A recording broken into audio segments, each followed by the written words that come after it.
Okay, so good morning, students. Let us now complete the essay, Word and Image, written by Eisenstein, a text or an essay that conveys to us much about the technique of montage, the editing of the editing technique of montage, which involves the juxtaposition of images to create desired emotion and emotional response and take the action forward.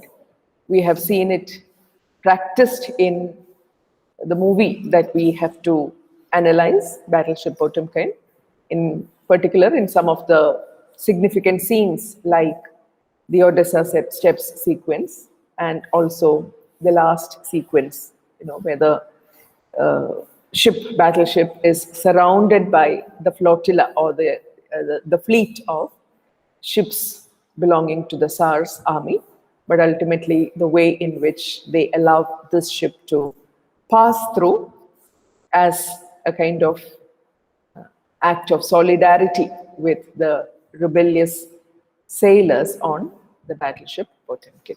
So that is how the message of revolution was conveyed, and we have seen the many number of images that Eisenstein used to take the story forward and to tell us that which could probably not be shot, could probably not be shot well enough. We have seen the images of the lion, the stone lions, the sleeping lion, and then the risen lion. So we keep all that in mind as we go through the theory of montage. And it is in the work, The Film Sense, that he has written this essay called Word and Image, where you have him stressing the fact that montage is actually so much a part of our life and so much a part of every creative field. And that is why it is so conducive to the medium of film. In other words, when a filmmaker uses the technique of montage, the film that is thus made can resonate well with audiences because at so many levels, in so many fields, in so many engagements, they are familiar with the art and the technique of montage. Okay, so that is the theme around which this essay is built. I'll just get the presentation ready to take you back to the slides and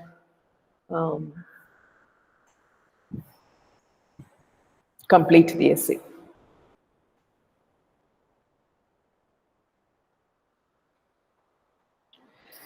Yeah, so we were talking about the use of montage in literature, in some stories. Remember the story of Ambrose Bierce.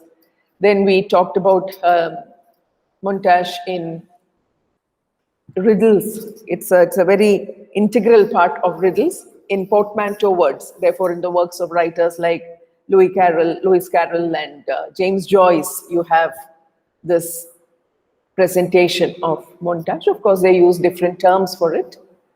And then he talks about some of the more practical situations in life or realistic situations in life, and one of which is the one that we was discussing at the end of the previous class about the naming of streets in New York. When he lived in, or when he spent some years in America,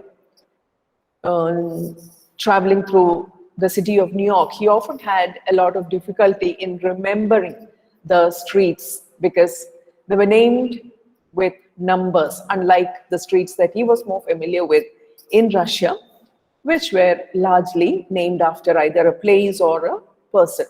So in order to recall the streets better, he would associate the streets and the numbers with certain images in his mind, like the landmark buildings there, the view from that street, and so on. And it was this coming together, this juxtaposition of the number, the street, and the image that helped him to understand and recall the streets better. Okay, so that is what he explains in the next slide. We are talking about the image and the representation.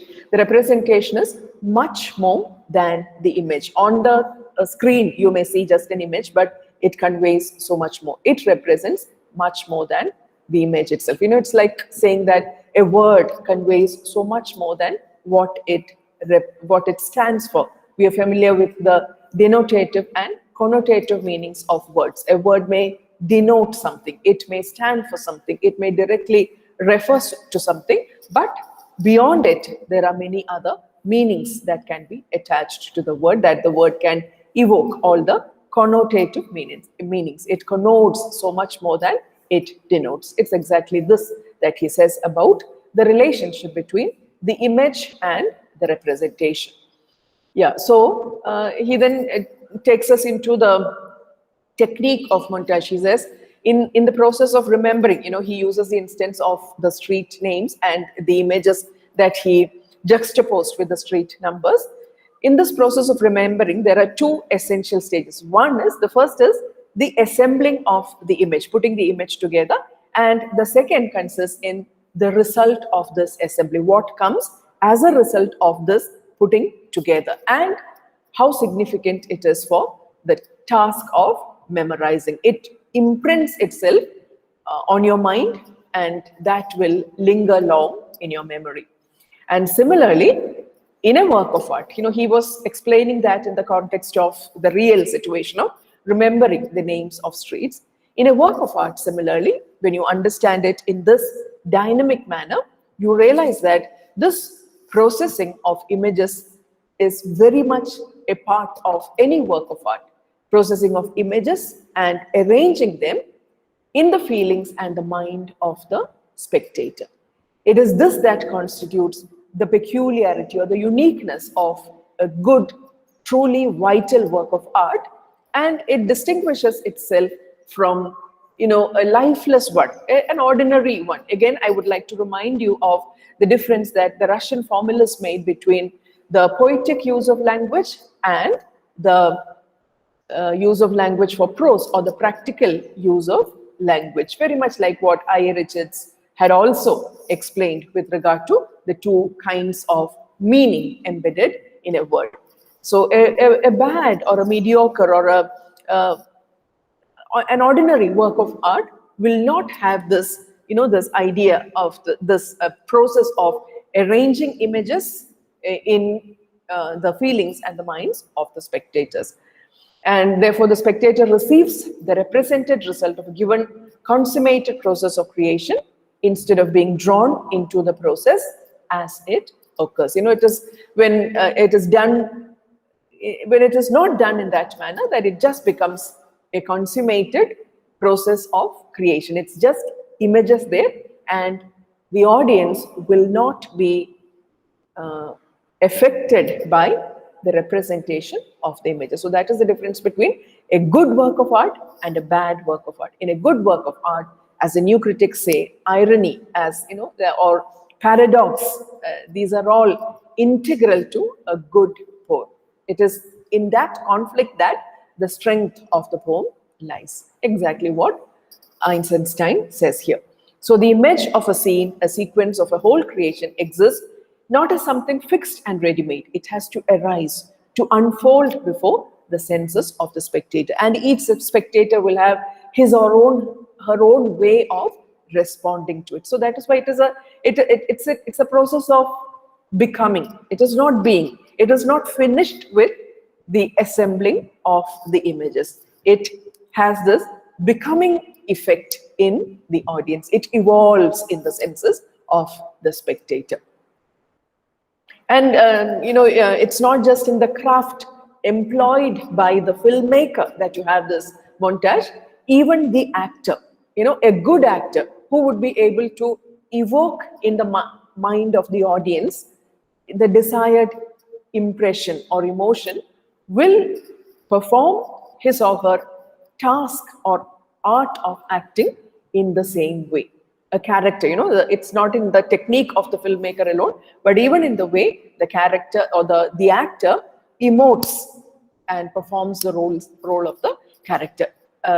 If it is to produce a genuinely living impression, it must be built up for the spectator in the course of the action and not be presented as a clockwork figure with a set of a priori characteristics. That is, it is not as if the actor should perform according to the director's instructions. You do this, you move from here, you go there, and so on. That is a very mechanical, what he calls a clockwork figure. That would, such an actor would be just like a clockwork figure, a toy that has been wound up by the director and moves according to that. Such an actor will definitely not have any impact upon the audience. But in the way the actor, internalizes the scene and the role and the character and performs in an individualistic manner. Each performance is a different one. I hope you are familiar with T.S. Eliot's essay, The Problem of Hamlet, where he considers Hamlet to be an artistic failure. He says that Hamlet does not have that objective correlative, the word or the set of emotions or the situation or the situation which can evoke that kind of desire reaction in the audience. So he considers it to be an artistic failure. Hamlet has many soliloquies, but when you listen to the soliloquy, there is nothing in it that can, create the parallel effect in the mind of the audience. On the other hand, a play like Macbeth, according to Eliot, is a much better play. In the character of Lady Macbeth, for example, in the way that she keeps washing her hands, in the way that she, in a very disturbed state of mind, does sleepwalking. All of these situations create in the audience the desired emotion, and you can respond to it better. That is Eliot's impression. I'm just giving you the context or the similarity between the views of all these modernist writers, thinkers, and critics. But he gives us the example of Anna Karenina. As I told you, like Shklovsky keeps quoting from Tolstoy profusely to give us examples of defamiliarization. That is, using language in the connotative manner and defamiliarizing it, taking it away from its denotative meaning. And Eisenstein also finds a lot of such literary montages, literary paradoxes, literary juxtapositions. A good example is Anna Karenina. Now he goes on to explain in some detail a situation from the French writer Maupassant, his story Bellamy. In that there is a particular situation where you can read the essay and read up more about that situation. There is a particular situation where Georges Duroy, who is waiting in the cab for the woman Suzanne, and she has agreed to elope with him at midnight. Now the significance of that time, the midnight, that is brought home to us in the story in so many different ways. There is an image of a clock, but the midnight hour is evoked through the image of the clock, through different perspectives upon the clock, the shadow, the darkness, and so on, in such a way that you realize the significance of that midnight hour through so many angles. It is not the mechanical time of 12 o'clock, 12 mani enna time alla, but what is conveyed by these events happening at that point of time, the tension in the minds of these characters, the very significant step that they're going to take, all of that, is conveyed by setting that time at 12 o'clock. So it is not merely a reference to 12 mani enna 12 o'clock alla, but it is not that chronometrical hour, it is much more than that. This is here 12 o'clock at night is only in the slightest degree the chronometrical hour. Chronometrical is the mechanically measured time. It is in the greatest degree the hour at which all is at stake. So much is at stake. If this doesn't happen now, everything will be a failure. In the parna, our idea is being conveyed. So this is how Maupassant drives into the reader's consciousness and feelings the image of this hour and its significance, in distinction from a mere description of that particular time of night. So that emotional quality of the hour is what is highlighted there. And the sensation of midnight is evoked in various ways, from near, from far, from this side, from that side, and so on. You hear the striking of the clock, it conveys a different impression altogether.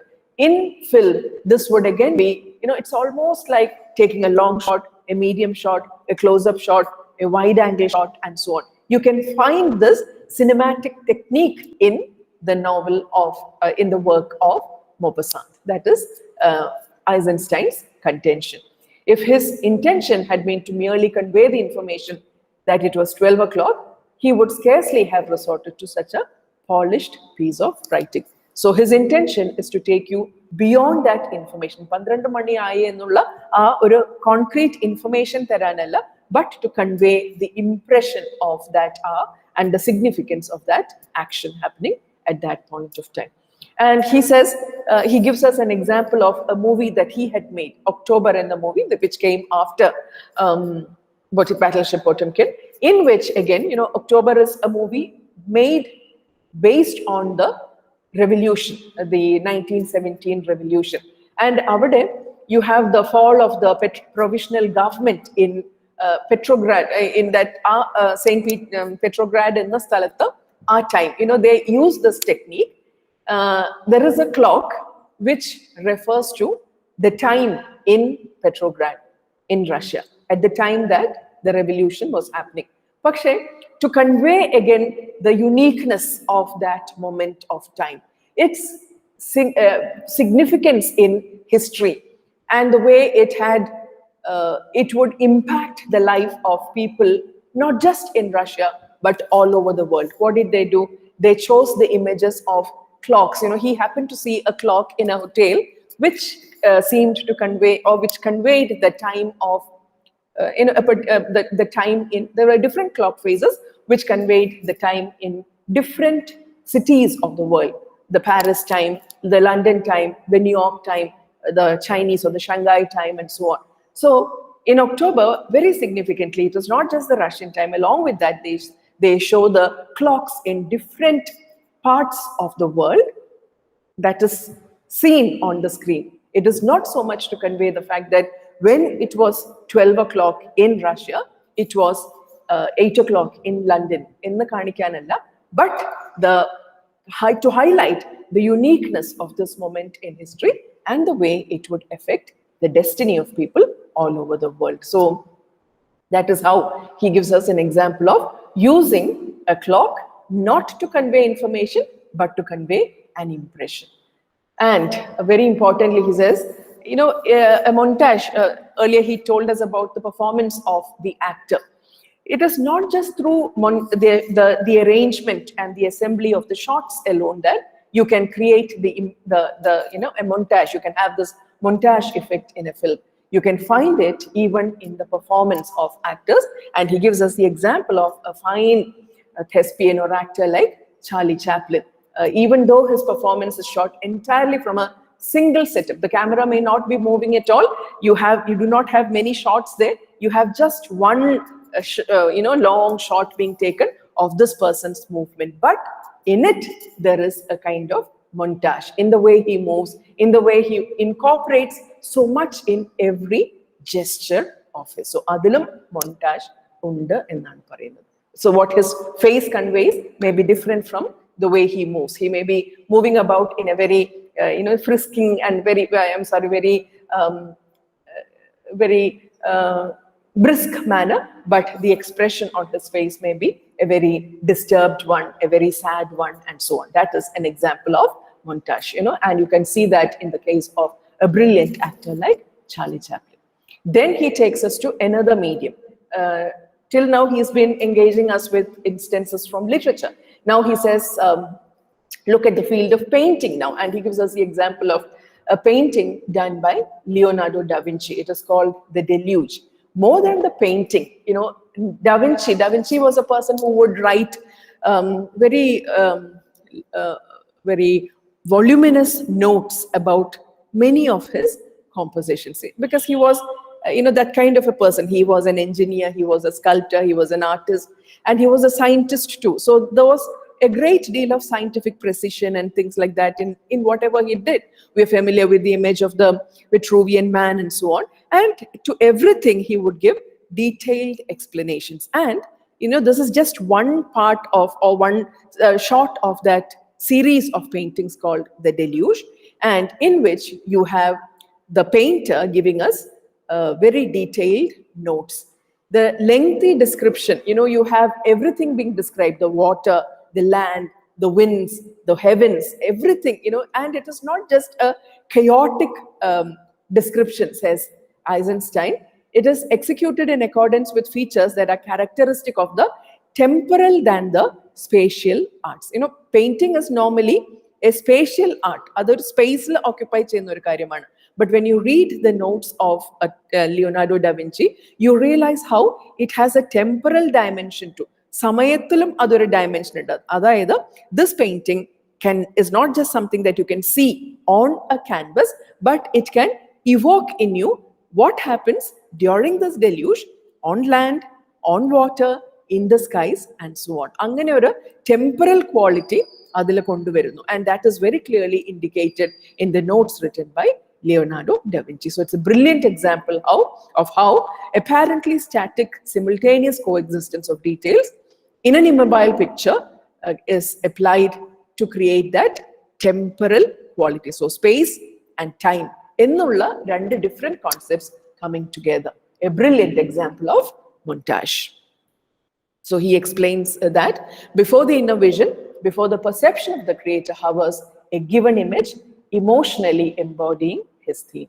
The task that confronts the artist is to transform this image into a few basic partial representations, which in their combination and juxtaposition shall evoke in the consciousness and feelings of the spectator, reader or auditor that same initial general image which originally hovered before the creative artist. You can see or hear the echoes of many other critics. Remember again Eliot, who compared the mind of the artist to a receptacle, where you have various impressions coming together and you have something like a chemical reaction happening. The mind of the poet remains unchanged.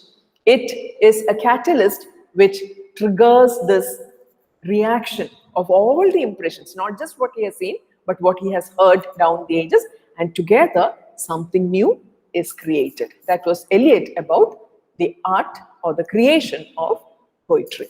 And in exactly the same manner, you have Eisenstein telling us about the process of creation, the idea, the assembling, the process, and then the reaction in the audience. So the image planned by the author, director, and actor, there is no difference. What the director does is exactly what the painter does, is exactly what the author, of that story does, is exactly what an actor also does. So author, director, actor. At each stage, you have montage coming into play. It is concretized by them in separate representational elements.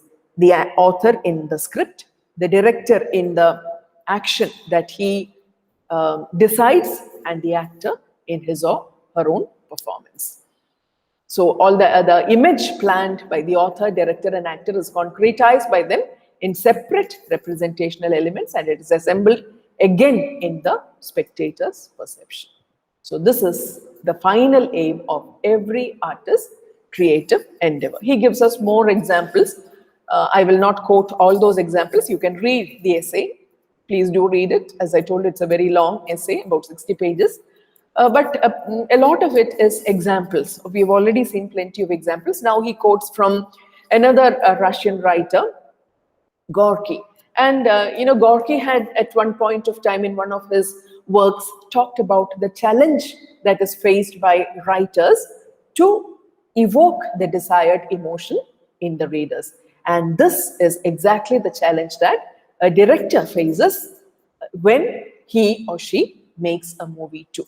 And the strength of the montage resides in this, that it includes in the creative process the emotions and the mind of the spectator. So the whole thing becomes a very dynamic thing where everyone is involved. It's not just the writer, it's not just the director, but the spectator's active involvement is also needed for the proper appreciation of a film. If the spectator is in a very passive mode and not willing to respond to the images that have been assembled on the screen, the film again will be a failure. So the spectator, with the use of montage, the spectator is compelled to proceed along that self-same creative road that the author traveled in creating the image. This is where it is important to for the director to make use of the images in a very creative manner, not say everything. Remember the French impressionist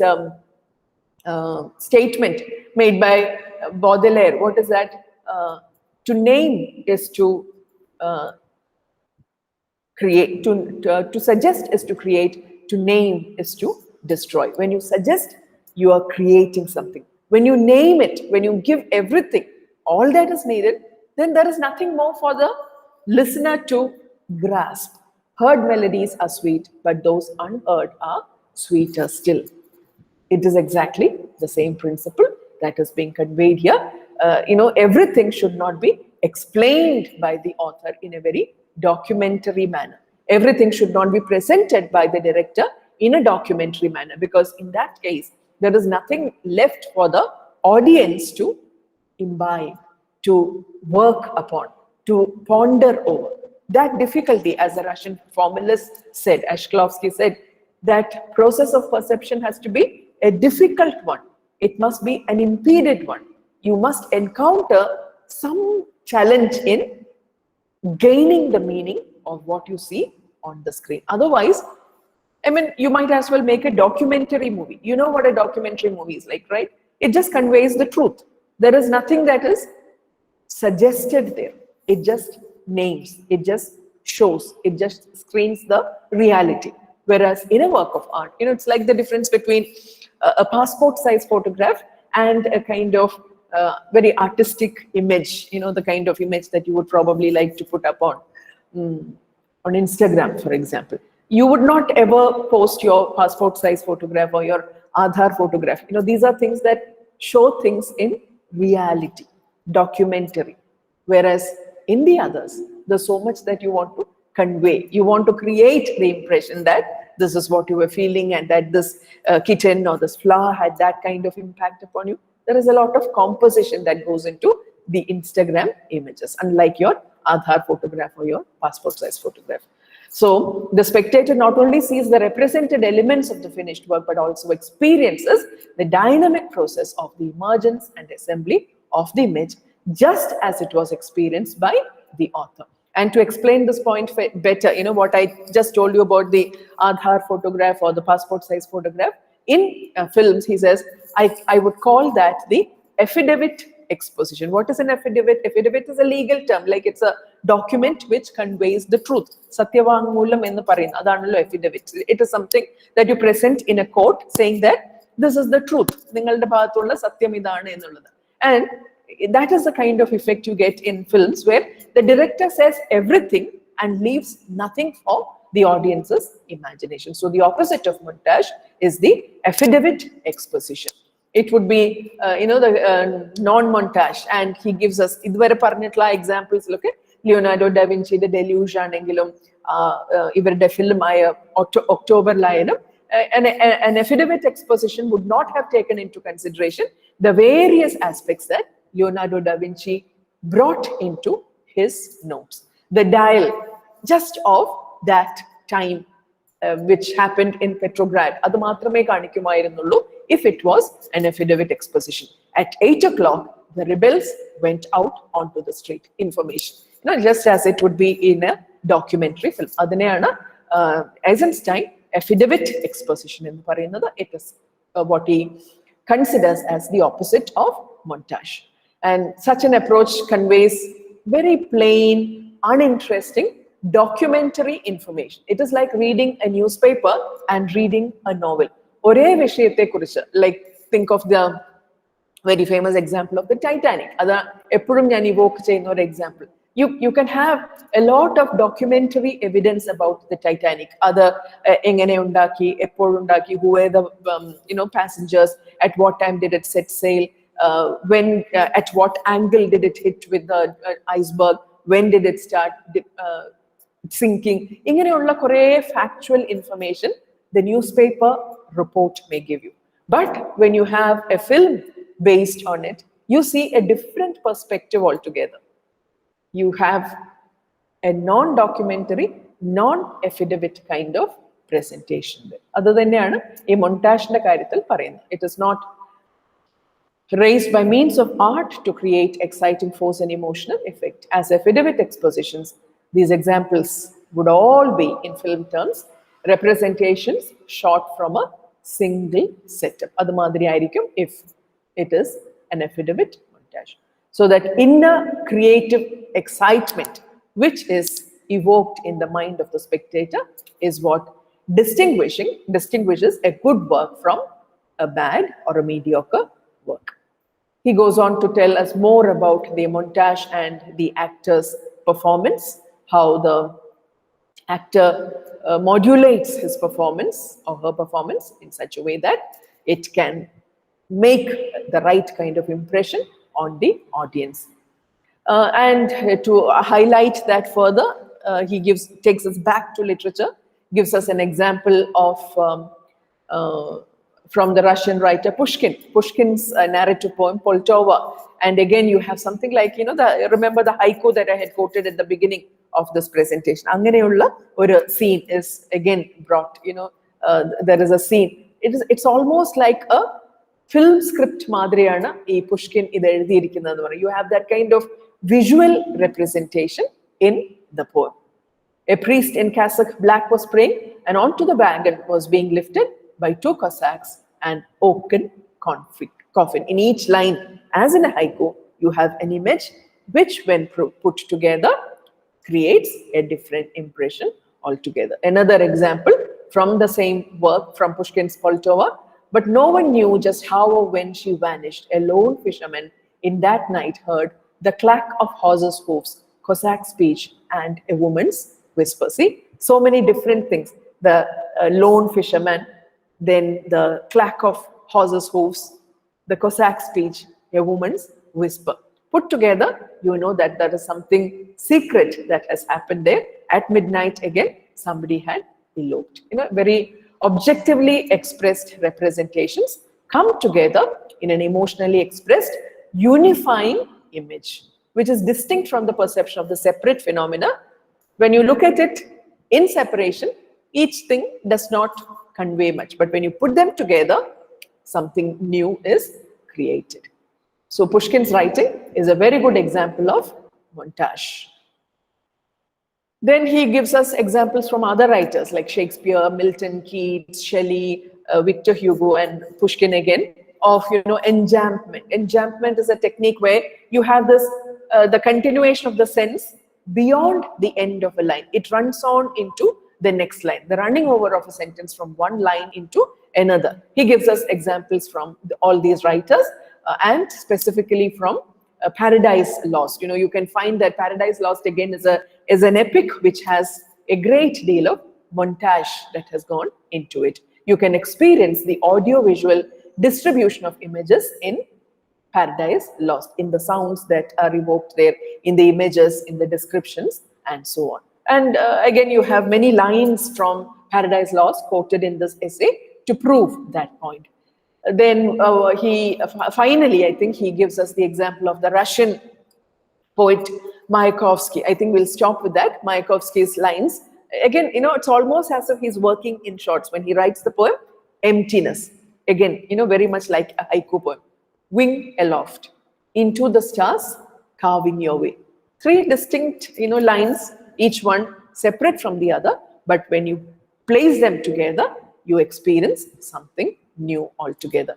It's almost as if Mayakovsky is cutting his line like a film editor and creating a typical sequence of impact. First the one, then the other, and then you have the impact of one against the other to create the third idea. Yeah. So in conclusion, Eisenstein says that there is no inconsistency between the method whereby the poet writes, the actor acts, and that method whereby the actor's actions and whole performance, as well as the actions surrounding him, forming his environment, are made to flash in the hands of the director through the agency of the montage, exposition, and construction of the entire film.